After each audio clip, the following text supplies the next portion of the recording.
Hello everyone, this is Shahab here. पहले तो बहुत बहुत माजरत कि मैं काफ़ी अर्से बाद वीडियो अपलोड कर रहा हूँ। मेरी चूँकि शादी थी और उसी तैयारी में मैं वीडियो अपलोड नहीं कर सका। आज मैं थोड़ा सा अफसरदा हूँ क्योंकि आज मेरी सुजुकी GS500 सेल हो चुकी है और ये आज चली जाएगी। तो मैंने सोचा क्यों ना मैं आपके साथ, जो मैंने एक वादा किया हुआ था कि मैं GS500 कैसे लेनी है, इसके अंदर क्या क्या चीज़ें आपने चेक करनी होती हैं, तो वो मैं आपको आज बताता हूँ कि आपने अगर आपको GS500 लेनी पड़े तो उसके अंदर क्या क्या ऐसी चीज़ें जो आपका ख़र्चा करा सकती हैं। या तो आप बहुत अच्छी बाइक लें या फिर आप कोई प्रॉब्लम हो उसके अंदर तो आप उसके अंदर बिग प्राइस कट करवाएं उसके ऊपर। अब कोई सोच रहा होगा कि GS500 बंदा लेने में बॉदर क्यों करे। बहुत ही बजट बाइक, इस प्राइस रेंज में आपको कोई और बाइक नहीं मिलेगी। ट्विन सिलेंडर होने की वजह से इसकी मेंटेनेंस कॉस्ट, इसकी मैनेवरेबिलिटी, जितना मर्ज़ी आप इसको लेके जाएं, इसकी ग्राउंड क्लियरेंस बहुत अच्छी है। जैसे पाकिस्तान में टूरिज़म का, मोटरसाइकिल टूरिज़म का बहुत ज़्यादा कल्चर आ चुका है, तो मैं देख रहा हूँ कि वो 15-15 लाख की मोटरसाइकिलों पे इन्वेस्ट कर रहे हैं। लेकिन मेरे ख़्याल में अगर इससे हाफ़ का हाफ़ भी आप 500 के ऊपर लगाएं तो ये उससे कहीं बेहतर बाइक हो सकती है। और इसके नॉन EFI होने की वजह से आप इसको कहीं भी लेके जाएं, एक तो सस्ती बाइक है, गिर जाए टूट जाए कुछ भी नहीं होता इसको, और कोई आपको वेट नहीं करना पड़ता। इधर ही वेंडर्स बैठे हुए हैं, आपको मिल जाती है। इसकी मेंटेनेंस बहुत सस्ती है, सस्ती और अच्छी है, मतलब दूसरी बाइक्स के मुताबिक। मतलब आप इसको YBR 150 या 125 से आप इसको कंपेयर ना करें। ये ऑब्वियसली एक बड़ी कैटेगरी है, 500 कैटेगरी है, तो उसके कॉस्ट उसके लिहाज से ही आती है। लेकिन बाकी जो बाइक्स हैं उसके लिहाज से बहुत सस्ती पड़ती है आपको। फ्यूल एवरेज बहुत अच्छी है इस बाइक की। इसका कंट्रोल बहुत मज़े का है। इसका कंट्रोल इतना मज़े का है कि कोई भी बंदा 125 150 से उठ के इसको चलाए तो वो कहीं एक्सीडेंट नहीं करेगा। और कोई बंदा एक्सपीरियंस बंदा है, वो इसको एक्सीलेटर दबाए इसका तो कंट्रोल में रहेगी बाइक, और उसको ऐसा भी नहीं लगेगा कि मैं बहुत छोटी मोटरसाइकिल चला रहा हूँ। बड़ी आपकी 15-15 लाख की जो बेनेली वगैरह पे इन्वेस्ट हो रहा है वो मुझे इतना अच्छा नहीं लग रहा जितना अच्छा अगर आप एक सस्ती 500 लेके आप इसको कर सकें, तैयार कर लें, तो ये बहुत अच्छी एक टूरिंग बाइक बन जाती है। आप जितना मर्ज़ी लेके जाएँ, इसको कोई मसला नहीं है। लो ऑक्टेन नंबर का पेट्रोल डालें, लो कंप्रेशन इंजन है, कोई तंग नहीं करेगा आपको। प्राइस रेंज का इसका यहाँ से अंदाज़ा करें कि आपकी नई YBR तकरीबन 2 लाख की अब आना शुरू होगी है, मेरे ख्याल में 195 टिल डेट, आज तक की डेट के अंदर। तो आज की डेट में भी आपको 2 लाख की सेकेंड हैंड 500 मिल जाती है। लेकिन मैं आपको ये बता दूं कि मैंने अभी तक जितनी भी बाइक्स देखी हैं, तकरीबन 4 lakh being the best bike, ये प्राइस रेंज है। लेकिन ये मेरी अपनी ऑब्जर्वेशन है, कोई इसे ऊपर नीचे भी कर सकता है, मैं किसी की प्राइस को ख़राब नहीं करना चाहता। लेकिन 4 लाख इस कोई बेस्ट बाइक है तो उसकी प्राइस जो है वो 4 लाख होनी चाहिए या इसके अराउंड होनी चाहिए, इससे ऊपर ना हो। नीचे फिर जितनी भी अब ऑप्शन से उठाएं तो 1,80,000 की भी मिल रही होती हैं बाइक्स। लेकिन ये है कि तकरीबन 2 सवा 2 लाख तकरीबन वो रेंज है जो सबसे कम रेंज है। और 2 सवा 2 लाख से लेकर तो 4 लाख की रेंज में आपको बाइक्स मिल जाती हैं। अब आप खुद इसको गेज कर सकते हैं, 3 लाख में आपको एक नॉर्मल चलने वाली बाइक अच्छी मिल जाती है, जिसको आप आहिस्ता आहिस्ता एक चीज़ करके ठीक करें तो वो आपकी एक अच्छी बाइक बन जाती है। बिल्ड क्वालिटी इतनी ज़बरदस्त है कि आपको एक दफ़ा इस पर अच्छा इन्वेस्ट कर लें तो फिर आपको इस पर कोई और काम करने की ज़रूरत नहीं है। बड़े ही ज़बरदस्त मजबूत पार्ट्स हैं इसके, तो एक दफ़ा की इन्वेस्टमेंट होती है और फिर ये लॉन्ग टर्म चलती है। तो मैं आपको वो वाली चीज़ें पहले इसके अंदर बताता हूँ जिसकी वजह से आपको बहुत बड़े बड़े प्राइस कट मिल सकते हैं। या तो आपने उस पर कंप्रोमाइज़ नहीं करना है या फिर आपने उसकी वजह से प्राइस कट बहुत बड़ा लेना है। तो मैं स्टार्ट करता हूँ सबसे पहले इंजन से। तो सबसे पहले आपने इंजन को चेक करना है। ये मेक श्योर कि ये गर्म ना हो, पहले दूर से हाथ रखें और चेक करें कि गर्म नहीं है। फिर इसको चेक करें कोल्ड स्टार्ट है, और कोल्ड स्टार्ट इसका होना चाहिए, थोड़ा सा वबलिंग इसको होनी चाहिए, मतलब बिल्कुल आराम से स्मूथली स्टार्ट नहीं होना चाहिए कार्बोरेटर बाइक को। और कोल्ड स्टार्ट ज़रा सा इसका वॉबली होना चाहिए, लेकिन कोई इंजन नॉइस नहीं होनी चाहिए।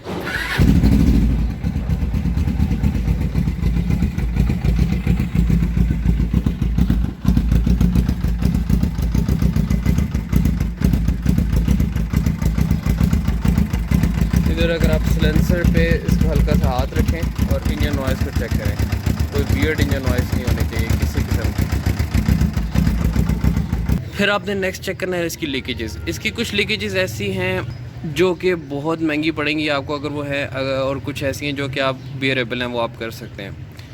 अगर तो आपकी कोई इंजन के इनसाइड कवर्स से कोई आ रही है लीकेजेस तो इट्स फाइन, लेकिन अगर सिलेंडर और हेड के दरमियान में से लीकेजेस हैं तो वो एक बहुत महंगा रिपेयर है, उसके लिए पूरा इंजन खुलेगा, तो वो आपको उस चीज़ का ख्याल रखना है, वो वाली बाइक नहीं लेना। अगर पॉसिबल हो तो आपको इसका कंप्रेशन टेस्ट करना चाहिए। मेरे पास वर्कशॉप में, अब्बू की वर्कशॉप में जो है फैसिलिटी है, तो मैं इसका ज़रूर कंप्रेशन टेस्ट करता हूँ। कंप्रेशन टेस्ट करने का तरीका ये होता है कि आपने इसको नॉर्मल टेम्परेचर में ला के इसको यहाँ से स्पार्क प्लग से रिमूव करें, कंप्रेशन गेज लगाएं, और इसका अगर कंप्रेशन 120 के आसपास है तो आप इसको ले सकते हैं। वैसे तो नई मोटरसाइकिल का 175 प्लस होना चाहिए PSI, लेकिन अगर आपका इस तरह नहीं मिल रही, मुझे पता है बाइक्स का बाहर कोई ऐसा नहीं है, 140 प्लस का कंप्रेशन बहुत अच्छा माना जाता है यहाँ पे पाकिस्तान में, मींस जो आपकी बाइक्स मिल रही हैं 500।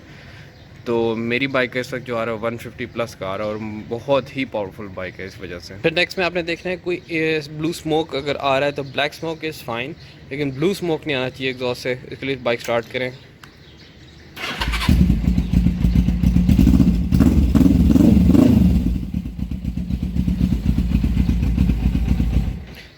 अगर तो हाई रेस देने से इसको ब्लू स्मोक आ रहे हैं तो आपको उसके ऊपर प्राइस कट चाहिए, या फिर आपको वो बाइक नहीं लेनी, उसका इंजन वीक है। तो हम इसकी क्लच प्लेट्स को चेक करेंगे। आपकी क्लच प्लेट्स एक मेजर वो खर्चा आपका होता है, उसको आपने चेक करना है। उसका मैं तरीका आपको बताता हूँ।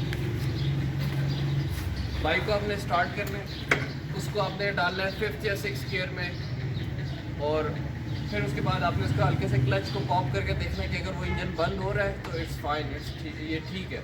अगर वो इंजन चल जाता है, स्लिपेज आपको फील हो रही है, तो वो अपने बाइक नहीं लेनी, या कम से कम उसकी प्राइस कट चाहिए।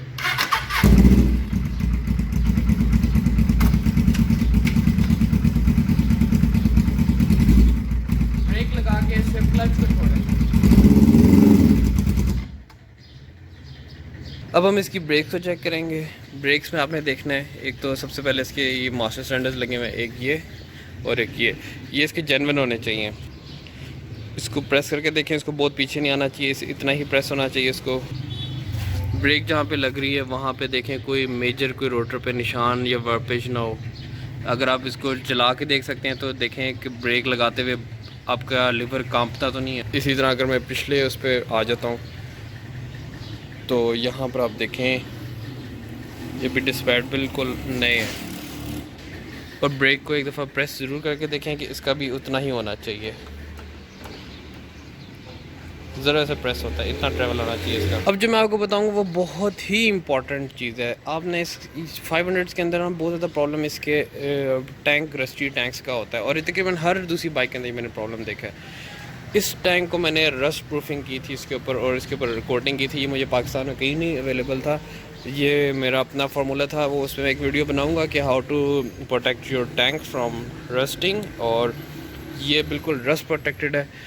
आपने इसके अंदर से सिचुएशन देखनी है। अब ये जो आपको ब्लैक कोटिंग नज़र आ रही है, सारी रस्ट प्रोटेक्शन हुई है इसके ऊपर।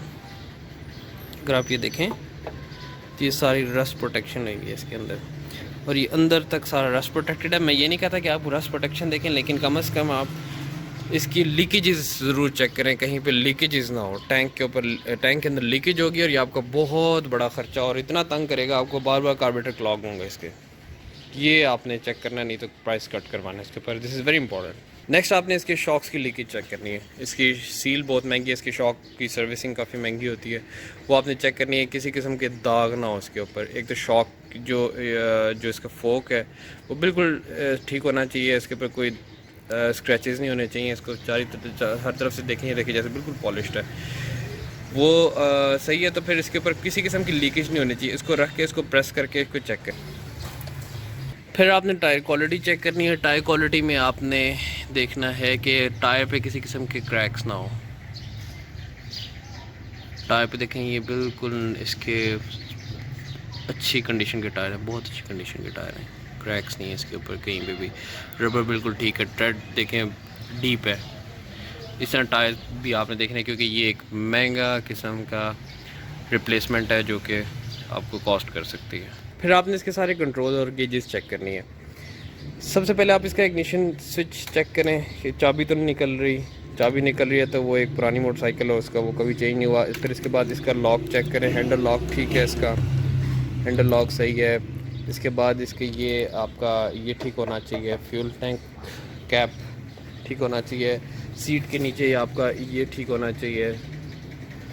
इसके बाद आपने इसको चेक करें, इसकी सारी लाइट्स चेक करें। ये ऑयल पंप ऑयल प्रेशर की लाइट है, न्यूट्रल की लाइट, इंडिकेटर्स, ये सब कुछ चला के देखें। किल स्विच चला के चेक करें, ये ठीक है बिल्कुल। और इसके बाद फिर आपने इसके मीटर्स को चेक करना है। आपने इसके बाद इसकी हेलोजन चेक करनी है। हेलोजन लाइट्स इसकी स्विच ऑन करने पे स्विच ऑन जब आप इसकी लाइट्स ऑन करें तो पार्किंग लाइट्स के साथ दोनों लाइट्स ऑन होनी चाहिए।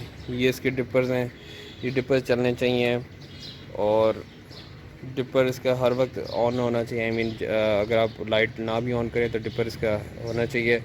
इसकी हाई बीम लो बीम दोनों चेक करें आप, इंडिकेटर्स चेक कर लें। अगर ये चल रहे हैं तो वेल एंड गुड, नहीं तो प्राइस कट इस पे होगा। 500 लेते हुए दो चीज़ें और आपको चेक करनी चाहिए। इसका फ्यूल पैक बहुत इंपॉर्टेंट है। ये वैक्यूम ऑपरेटेड फ्यूल पैक होता है। आपने इसकी शक्ल देख लें, इसको इस तरह की शक्ल का होना चाहिए। ये बड़ा सारा एक यूनिट होगा, इसको लाजमी होना चाहिए, नहीं तो ये आपको बाइक बहुत तंग करेगी। और ये मुझे मिलता भी बड़ी मुश्किल से, मतलब मिला नहीं है मुझे, तो इसका ये जेन्युइन था इसके साथ और बिल्कुल ठीक चल रहा है, अपनी पोजीशन पे चल रहा है। आपको ये चेक करना है। 500 के अंदर आपको अक्सर जो चेन स्प्रॉकेट हैं वो ठीक मिलेंगी, चेन गरारी का सेट आपको ठीक मिलेगा। लेकिन जो मेरी बाइक थी उसका ख़राब था, तो मैंने नया बनवा के लगाया था। ये बहुत महंगा पड़ता है, ये अब बिल्कुल नया है और ठीक है। तो ये आपको चेक करना है लेते हुए। ये एक महंगा रिपेयर है। सीट उतार लें और सीट उतारने के बाद इसकी वायरिंग वगैरह चेक कर लें कि सारी इंटैक्ट है, अपनी जगह पे है। बैटरी को लाजमी चेक करें। ये मैंने जिक्सर 1000 की बैटरी इसमें ओरिजिनल सुजुकी की इंस्टॉल की थी, बहुत ही अच्छी बैटरी है और जिसकी वजह से इसके सेल्फ वगैरह बहुत अच्छे। और इसका इग्निशन सिस्टम चूँकि बैटरी पे चलता है तो इसकी बैटरी का स्ट्रॉन्ग होना बहुत ज़रूरी है। बाइक चेक करते हुए ओवरऑल इसकी पेंट क्वालिटी को भी ज़रूर चेक कीजिएगा। आप इसकी शाइन चेक करें, स्टिकर्स चेक करें। अपनी बाइक की तारीफ़ नहीं कर रहा, लेकिन this is a very very good paint. कोई ढलक नहीं है कहीं पे, आप ऑरेंज फीलिंग नहीं देख रहे, बिल्कुल ऐसा लग रहा है जैसे कंपनी से पेंट होके आई है। एक लास्ट चीज़ आपने जो इसकी चेक करनी है वो इसका चार्जिंग सिस्टम है। Very very important. हो सकता है कोई आपको स्कैम कर जाए कि वो बैटरी चार्ज करके आपको उस वक्त चेक करा दे, लेकिन आपने इसको बैटरी खुद चेक ज़रूर करनी है। इसको बाइक को स्टार्ट करें और बाइक स्टार्ट करके इसकी फुल लाइट्स ऑन कर लें। ये रात में अच्छा टेस्ट होगा, बेहतर है आप रात को टेस्ट करें ये वाला। लेकिन अगर आप लाइट ऑन करें और लाइट ऑन करने पे रेस देने पे लाइट तेज़ कम हो रही है, हल्की मामूली सा डिफरेंस आपको नज़र आ रहा है। मतलब बिल्कुल अभी मैंने आइडल पे खड़ी की हुई है, अभी लाइट की इंटेंसिटी पता नहीं आपको इसमें नज़र आ रहा है कि नहीं आ रहा है, लेकिन लाइट की इंटेंसिटी थोड़ी ज़्यादा होनी चाहिए। अगर वो नहीं हो रही तो एक रेड फ्लैग है। अगर तो मल्टीमीटर है तो आप अपने बैटरी टर्मिनल्स पे लगा के इसको चेक कर लें कि वोल्टेज 13.5 से ऊपर होने चाहिए, 13.5 मिनिमम पे, और इसके होने चाहिए 14+ पे। तो ये सारे पॉइंट्स आपको GS 500 लेते हुए चेक करने हैं। आखिरी चीज़ आपने चेक करनी है, इसके कागजात लाजमी चेक कर लें। अगर आप वेरिफिकेशन इसकी 1.5 के थ्रू कर सकते हैं तो वो कर लें। साथ में ऑनलाइन जैसे इस्लामाबाद के नंबर्स हैं कुछ, वो डेटाबेस अवेलेबल है ऑनलाइन वेरिफिकेशन सिस्टम के अंदर, तो आप वहाँ से भी चेक कर सकते हैं। अदरवाइज़ इसका 1.5 करा लें और इसके एक्साइज से जो भी चेक कराना है वो आप करा लें। कागजात ठीक होने चाहिए। लेते हुए आपने इंजन नंबर, चेसिस नंबर, ये सब मैच करने उसकी बुक के साथ। आई होप कि आपको वीडियो पसंद आई होगी। इंशाल्लाह नेक्स्ट वीडियो में मुलाकात होती है। फिर दिन अल्लाह हाफिज़।